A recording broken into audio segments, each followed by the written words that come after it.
ओम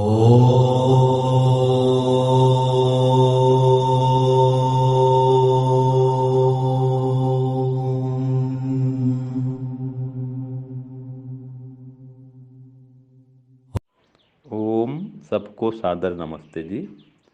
सांख्य दर्शन पंचम अध्याय सूत्र संख्या 63 नो भाभ्याम तेनैव, ये सूत्र है। इसका अर्थ है कि ब्रह्म की प्रकृति और जीवात्मा के साथ भी एकता नहीं है, पूर्वोक्त दो हेतुओं से। तो ब्रह्म की प्रकृति और जीवात्मा दोनों के साथ एकता नहीं है, पहले के दो हेतुओं से। ये सूत्रार्थ हो गया। तो क्यों नहीं है, बता दिया कि प्रकृति तो जड़ है, जबकि परमात्मा चेतन है। और जो जीवात्मा है वो संसार के सुख दुख फल को भोगता है, और परमात्मा नहीं भोगता, वो दृष्टा है केवल। तो प्रकृति तो जड़ है, उसको कुछ सुख दुख का ज्ञान ही नहीं है। और परमात्मा जो है वो चेतन है, वो सब समझता है, सुख किसे कहते हैं, दुख किसे कहते हैं, समझता है।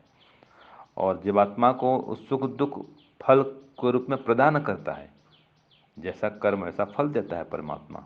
तो सुख और दुख तो परमात्मा जानता है और प्रदान भी करता है जीवात्मा को। तो परमात्मा सुखी दुखी होता है, लेकिन जहाँ जीवात्मा सुखी दुखी होता है, लेकिन परमात्मा सुखी दुखी नहीं होता संसार से, उसको कोई कर्मफल नहीं मिलता संसार से। तो परमात्मा तो सर्वज्ञ सर्वशक्तिमान है, उसको संसार से कुछ लेने की आवश्यकता नहीं है, वो भोग नहीं करता है। तो जीवात्मा सुख दुख फल भोगता है, परमात्मा सुख दुख फल नहीं भोगता है। प्रकृति जड़ है, जबकि परमात्मा चेतन है। तो ये तीनों ही सत्ता अलग अलग हैं। एक सर्वज्ञ परमात्मा है, जीवात्मा अल्पज्ञ है, और प्रकृति अज्ञ है। पर प्रकृति कुछ समझ नहीं आता, कुछ बोध नहीं होता उसको।